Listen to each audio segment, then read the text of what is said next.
Ladies and gentlemen, please take your seats. You know, finding that perfect pair of pants can be absolute murder sometimes, and if you're within the sound of my voice, that must mean you're in the seats with once more, as always. My name is Dave Voigt, and I'm the host of this podcast where we sit down with a wide-ranging variety of industry professionals and pick their brains about current projects, state of the industry, influences, and so very much more in a light and conversational fashion, because that's just how we like to do it. That's kind of how we roll. And if you like how we roll, I mean, I'm assuming you do. You're listening to us right now. You can subscribe to this podcast. You can do that over at Apple, Spotify, Google, Amazon, basically wherever you find your podcasts. And also, you can find every single one of our episodes archived over at our YouTube channel. Also, it'd be great if you'd follow us on social media. You can do that on Facebook, Twitter, and Instagram at either In the Seats or at It's Podcast One for all sorts of updates.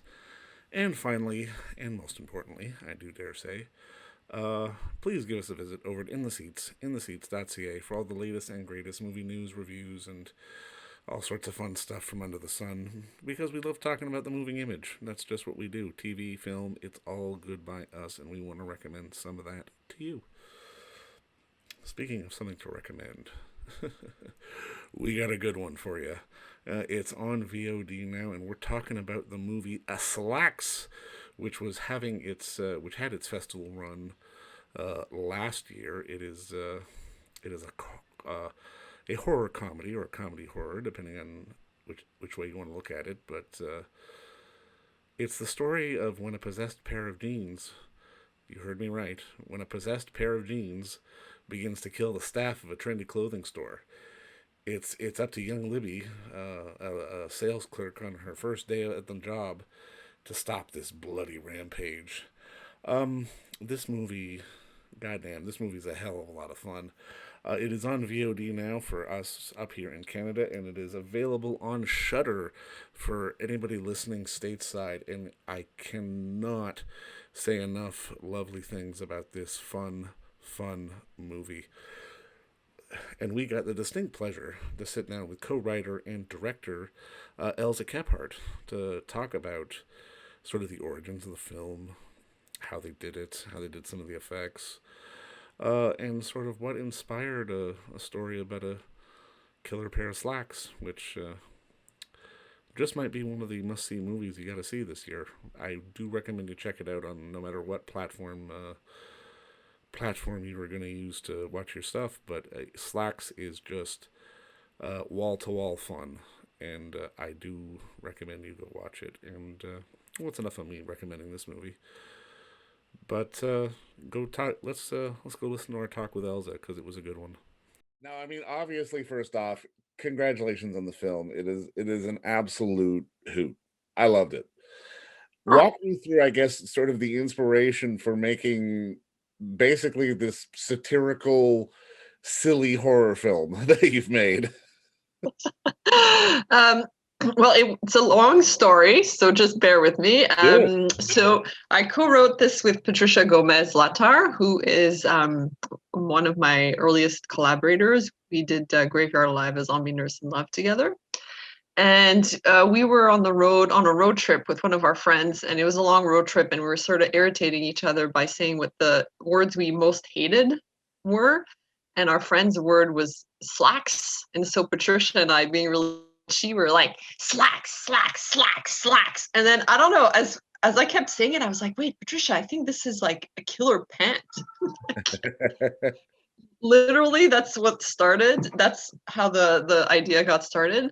And then we hadn't actually thought of the commentary aspect of it in the beginning. We were really young. It was like 20 years ago, so we weren't quite mature yet.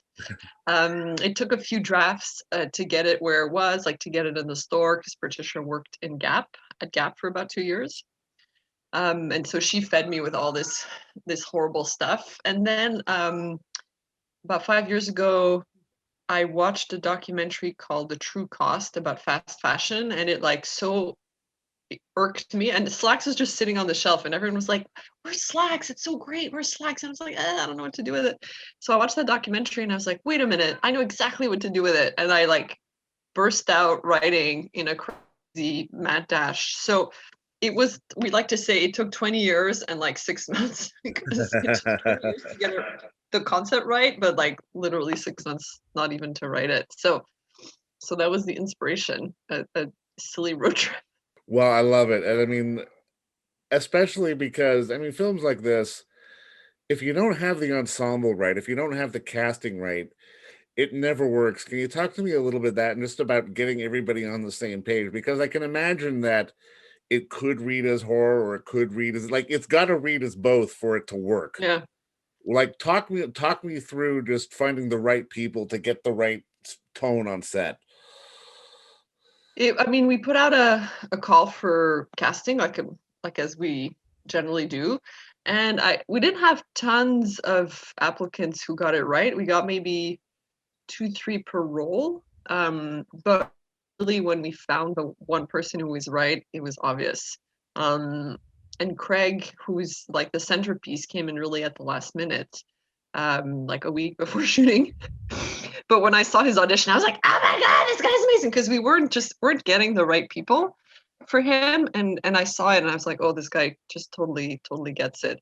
So it wasn't luck or anything. It was really honing down the tone. And because I'd made Graveyard Alive, I don't know if you saw it, it's got a similar tone of like campy acting and then there's serious acting within also. So I sort of knew how to get that done. Like Libby's the straight, straight, not like gay, but the straight person, the straight man. And then the other ones had to work around. And it was just on the set really imagining it in my mind and seeing how to draw out. I would often draw them out more, like to make more camp. Even Gemma, she was like, wait, this is too much. I was like, no, it's not, don't worry, go for it. And they were super excited to just go big. And then with Craig, I really worked on his arc with him so he could have a credible arc from like this sort of uptight manager to total psychopathic villain. So it was a combination of just a really great casting director, actors who just got it, and like a good synergy between all of us. And we had a lot of fun on this set. The actors were really great. They were really game, especially Kenny Wong, who plays Lord, who got like a whole day and a half of like just blood, and we had to do reshoots and stuff. And so they were just really excited about it. I think that's what happened. I mean, does a lot of that come through rehearsal, or just sort of moments on set, or just having trust in your actors? Because I mean, it's a Canadian film. There's a low budget. You don't necessarily have days and weeks to shoot. No, well, we were lucky that I really asked for like a read through with as much of the cast that was in town, to set the tone, and then certain key scenes I rehearsed with the actors, like especially the big talking scenes, to make sure we got the beats right. And then I think for trust, for sure, that goes a long way. And I had to make sure that the actors trusted me. So when I told them to go big, they wouldn't hold back.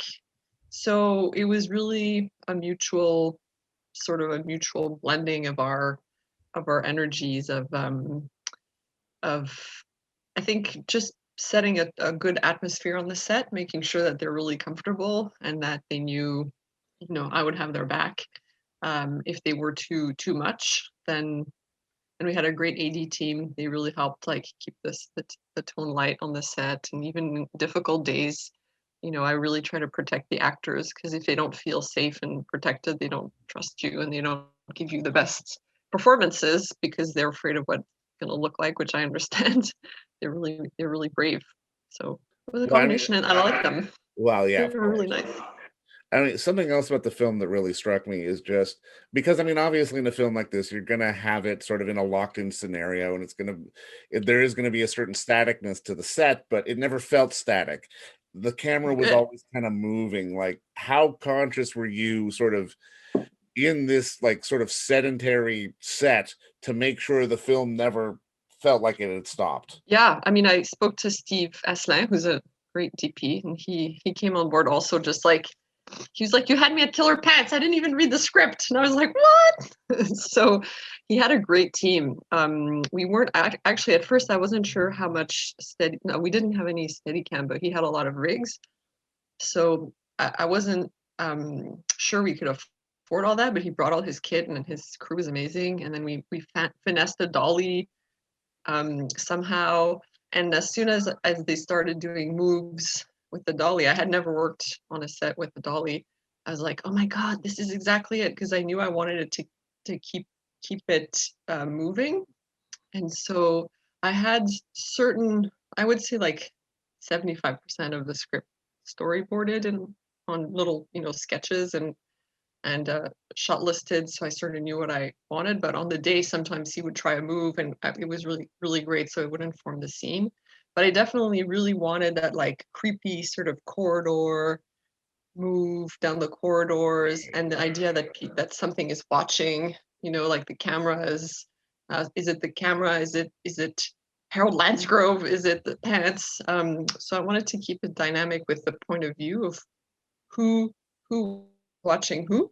And then I love like moves down dark corridors, and the set really lent itself well to movement because it was so colorful. I just loved exploring that set. Now I gotta ask, this is probably the loaded question, but I have to ask about the pants, because was it in camera? Was it post? Because they looked so damn good. Like, how did you pull off sort of the effect of the pants? Because I was really quite struck by how good it looked. Yes, it was all in camera. Yeah, because I wanted to, I grew up in the 80s and 90s when all films were, still very much practical, and I Right. really love the practical monsters. I think they're even if they're sort of cheesy sometimes, I believe in them more because they're Sure, yeah. you're really interacting with them. So for Patricia, she was one of the producers, but she's also very much a creative partner. So she's a horror fiend also, and we knew and Anne-Marie also, we were like, this has to be practical. There's no doubt. We were all on the same page about that. So we worked with a great team called the Blood Brothers, and they hired a puppeteer, a female puppeteer. That's like her lifelong work. That's what she does for a living. And then they were really excited too about making practical puppets. And so we had to buy about 50 pairs of jeans for them to do all the different moves, because each move pretty much had its own jean.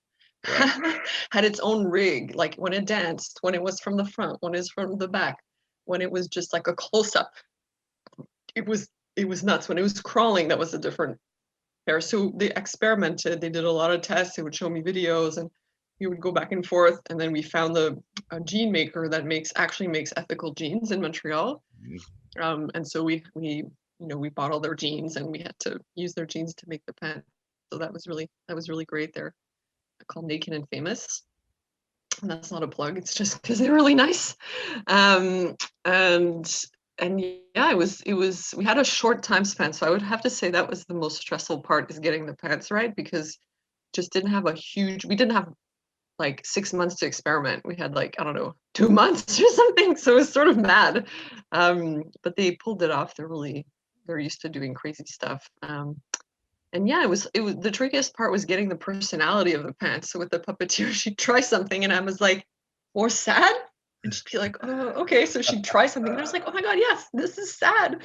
So it was, and I'm glad it people really respond, because people were like, how are you gonna do this?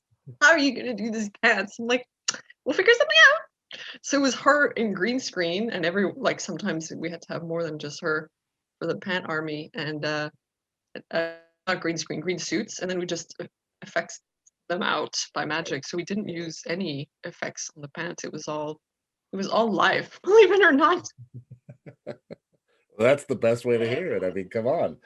But now, I mean, I've got to ask, like, for you what was sort of the moment, maybe in your life, that inspired you to be a storyteller and a filmmaker? Because I've got to hear the origin story for the filmmaker who made a movie about killer pants. So, well, you know what I think about, I've been thinking about this, and actually when I was quite young, I really realized, like, I don't know, 10 years old, I realized how corporations are manipulating us to buy stuff. I remember like the Cabbage Patch Kid craze.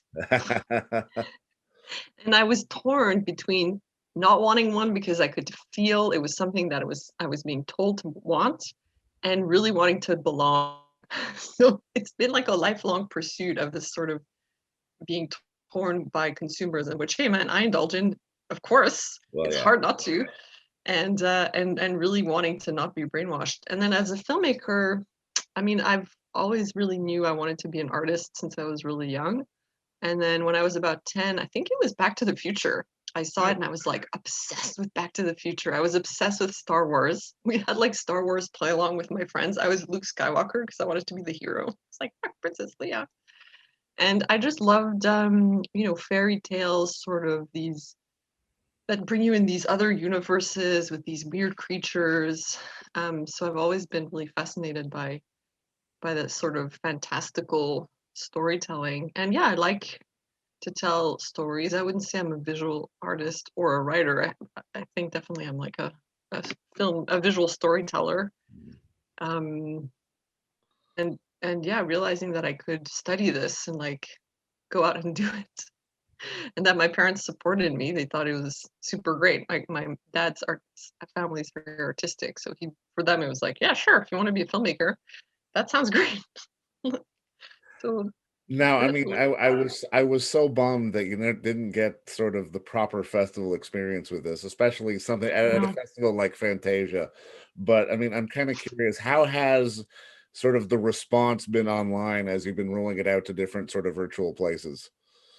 It's been really good. Like people really love the film. They really connect with it. So yeah, I was really bummed. I can't deny it. I wasn't. I would I say would have the wanted to only be there weird. to see Pants in the I theater. know. Oh man, we had this whole thing set up. Like I was imagining it in the big theater in Fantasia for like years and years, and it was a real blow. I had to get over. I was really depressed for a while. I had to mourn that part of the film's life. But if there could be an upside, is that because I'm really conscious of the climate, and I try only to travel for really like family related Right. reasons, or relationshipy things. Not having to choose whether to go to festivals or not and take the plane was sort of a relief. It might sound weird, but that's the one thing I would say that that came out of it that was good, because I was like, I'm gonna have to go to Stitches, oh my god. But so I'm trying to look at the bright side. You take the good with the bad, absolutely. But look, Fred Fest, we had a really nice interview with them like before, because I did an intro and a Q&A, like a recorded Q&A. And just the vibe of the Fright Fest people, they were so excited. It's great. I didn't imagine. I mean, I knew Slaxx was got people curious and they really wanted to see it, but I'm really happy. I'm really happy how it turned out, and I'm really happy people are connecting with it, and that young people are saying like, "Oh my god, I didn't even think about fashion that way, but now I'm going to rethink buying tons of clothes because Sure, yeah. yeah, which is the point of the film, also to make people laugh." Well, yeah, but I mean, that kind of dovetails into my next question because there's no other genre out there where you can play with so many different styles as you can inside of the horror genre. And I'm kind of curious, from your perspective, what is it about the horror genre that allows for the kind of freedom and kind of flexibility that that we can see from such a wide spread of different filmmakers to give it that are giving us all these really sort of dynamic and really crazy films like Slaxx that are pushing so many different boundaries in different ways. I think it's because wait, my cat's like trying. I think it's because horror films, I think, are the closest to fairy tales that we have, Mm. and fairy tales are like a natural human. I think they're the natural human stories.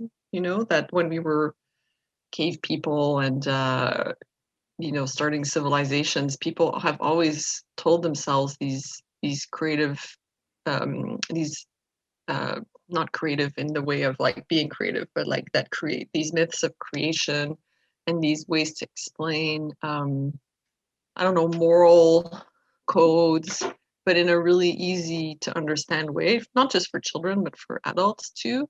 So I think horror films are sort of a natural extension um, of that. And because of that, I think there's like a sort of a boundary, but within that boundary, because it's fantastical, you can just go any which way. Whereas drama, you can't. It's like it's the real world. Well, I guess there's magical realism, but I think horror gets more allowance because it's like linked to fairy tales and to mythology. I think that's what I've been thinking about for a long time. Well, no, I think you're right. I mean, it does allow for that flexibility, that sort of that license to go places where you wouldn't expect it to go. And I mean, I think this film does that because it's satire, it's a little goofy, it's very funny, but it's killer pants and you're spraying everybody with blood at the same time, which kind of really ties it all up into this neat little bow. And thank you for bringing these pants alive, and thank you for the time today. This was fantastic. This was a lot of fun. Oh, you bet. It was my pleasure. All I'm right. really glad that you enjoyed it. And don't forget to visit our friends over at Bay Street Video for all your DVD, Blu-ray rental, or purchasing needs this summer, as they are still open for curbside and some mailing delivery as well. Over at 1172 Bay Street, Toronto, Ontario, Canada, you can give them a call at 416-964-9088. That's 416-964-9088. Or send them an email at baystreetvideoto@gmail.com for any of your DVD and Blu-ray needs.